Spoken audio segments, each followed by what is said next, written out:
Pra cá. Eu vou ficar sentada. Nós acabamos de assistir ao vídeo, né?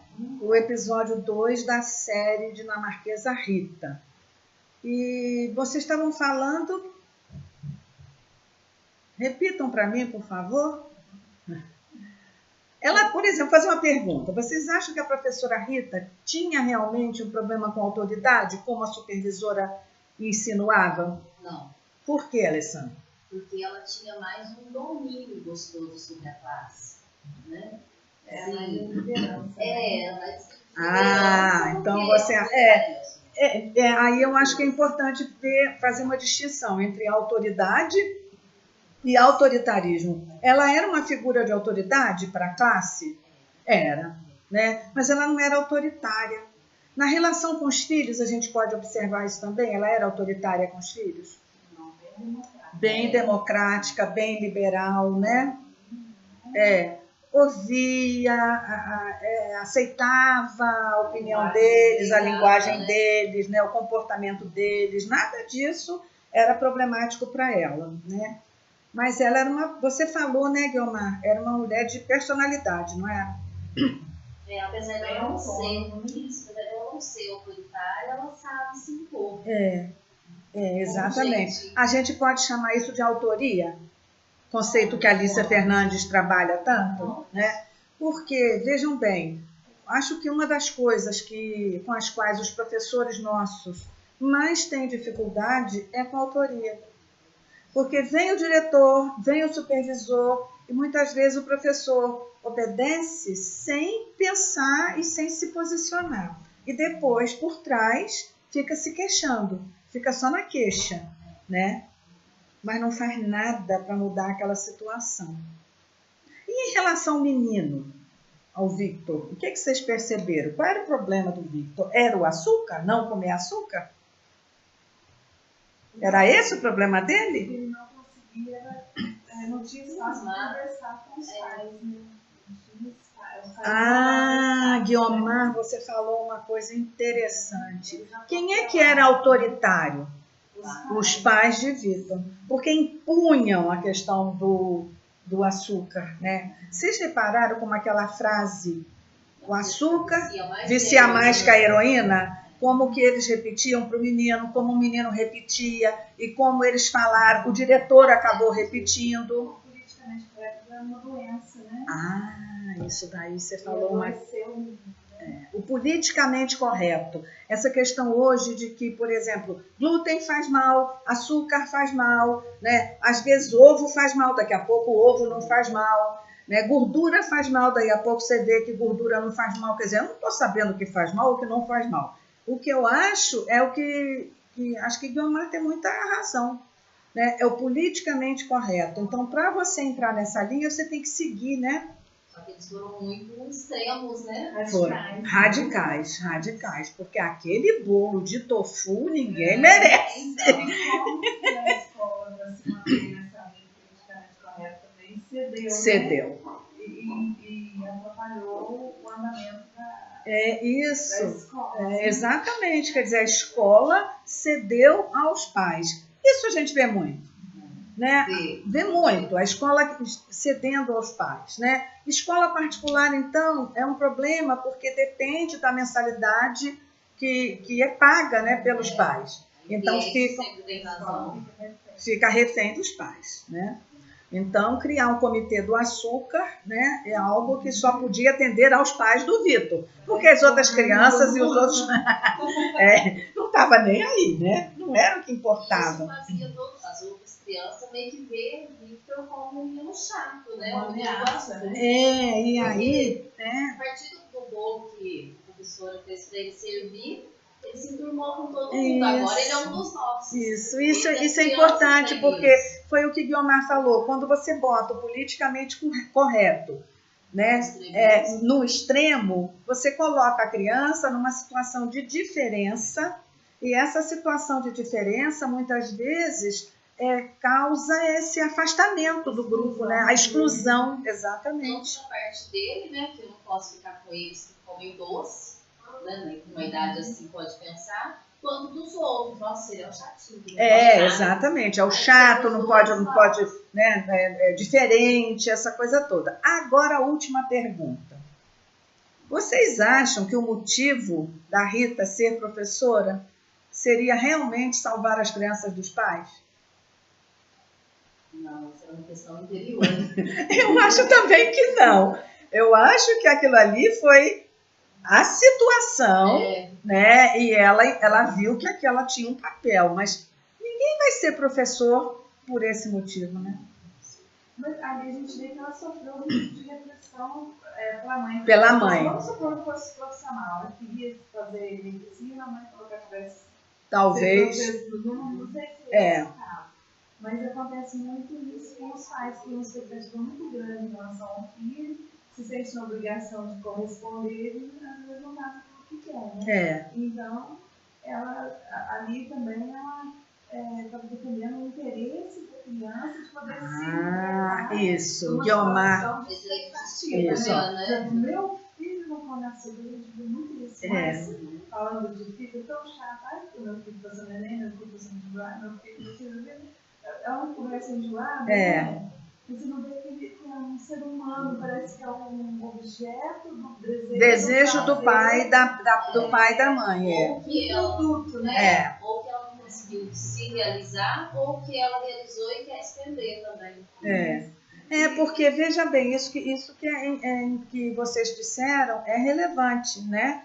Porque, por exemplo, o menino não comer açúcar, ou a Rita dizer que foi professora para salvar a criança dos pais, né? Eu acho que isso não é o verdadeiro motivo, que ninguém vai ser professor por causa disso, mesmo ela tendo, como vocês pontuaram, problemas com os pais dela, né? Mas, aliás, é uma coisa também interessante da gente discutir, essa questão de vocação para ser professor.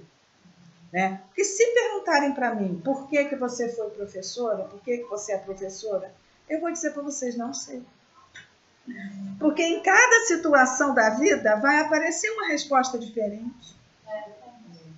Não sei se isso acontece só comigo, mas eu penso assim que a gente não... Por exemplo, o que você disse, muitas vezes a família queria que fosse médico, engenheiro, aquilo, né? Às vezes é o oposto, a família não queria que fosse isso ou aquilo. Mas né? a avó falou uma coisa importante para a Neta. Uma hora que a Neta falou que era uma garota só para se divertir, descontraída, mas não era para ser levada a sério.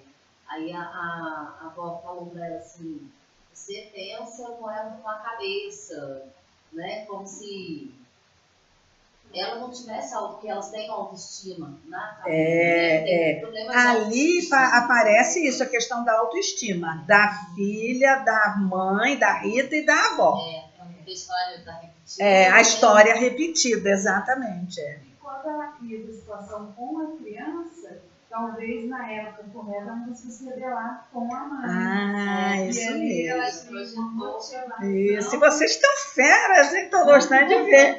O menino criar uma situação de atrito, porque ele veio depois vai ter um atrito, né? Mas vocês vejam, a maneira que ela levou o doce. Ela disse que estava proibido a criança levar o doce, mas não estava proibido eu levar o doce. Ali você vê que ela exercitou autoria. Ela não foi contra a ordem da escola, mas ela se posicionou, né? O que ela pensava. E depois, quando ela foi levar o doce, ela não disse que foi ela que trouxe o doce para a classe, né? Ela permitiu que o menino também tivesse essa posição, né, de autoria de levar o doce, né?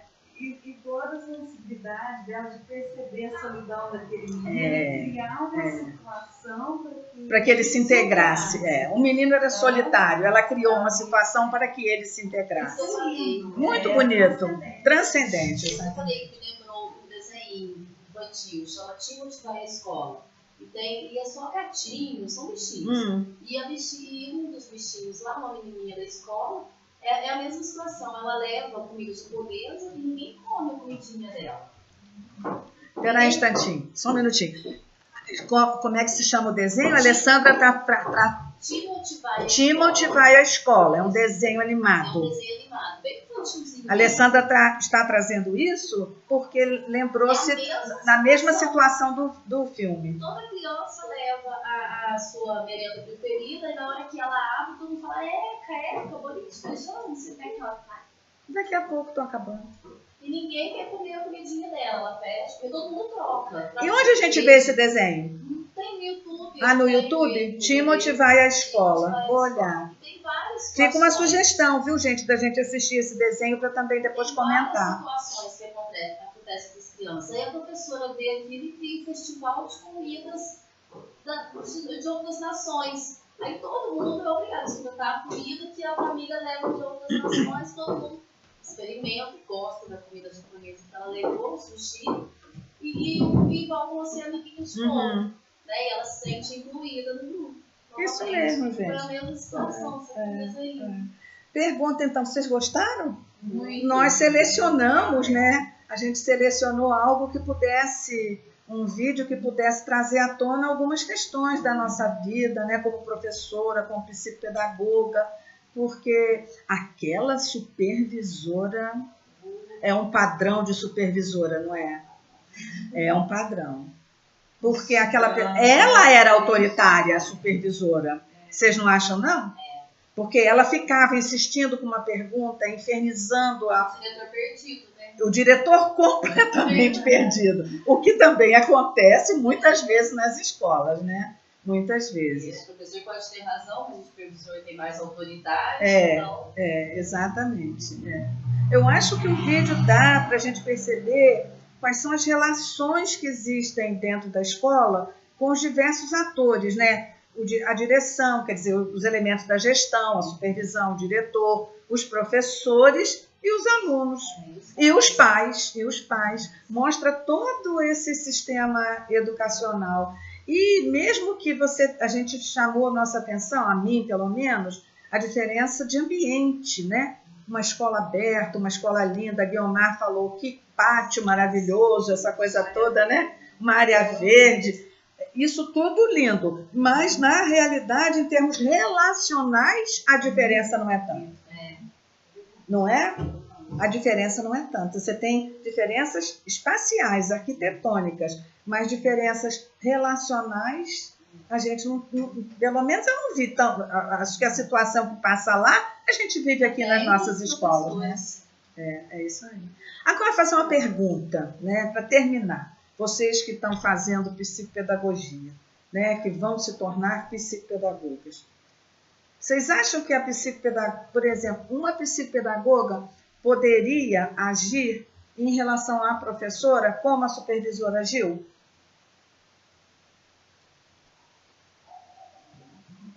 Uma psicopedagoga poderia agir em relação à professora Rita como aquela supervisora agiu? De forma alguma. Castração. Perseguindo, cerceando a autoria, né? Quer dizer, aí a gente vê, o psicopedagogo não pode agir assim, mesmo se ele estivesse dentro da escola, porque o que o psicopedagogo deve trabalhar é um espaço para a pessoa poder refletir, mudar, pensar, né? E atuar de acordo com essa reflexão que faz, que é uma das coisas mais difíceis no nosso tempo, é exatamente a pessoa parar para refletir, para pensar, né? Que foi o que Rita fez. Rita parou, pensou em relação à vida dela, a relação dela com a mãe, deve ter pensado na relação do Vitor com os pais, e aí ela trouxe uma mudança naquilo. Ela teve uma reflexão, né? E a partir da reflexão é que ela pôde produzir um espaço de mudança. Foi dessa mudança, dessa reflexão. Exatamente. Ela agiu. Ah, ótimo. É isso mesmo, Guiomar, porque não adianta você ficar refletindo sem agir, porque a reflexão deve levar à atividade, à ação, né? Porque senão não adianta você ficar só elucubrando, pensando, não resolver, não mudar nada, não agir, não vai levar a lugar nenhum, né? É isso aí. Mais alguma coisa? Valeu, gente? Valeu demais. Ótimo. Então, nós vamos poder continuar conversando lá na plataforma do clube. Tá ok? Muito obrigada. Tchau. Eu é que agradeço a vocês.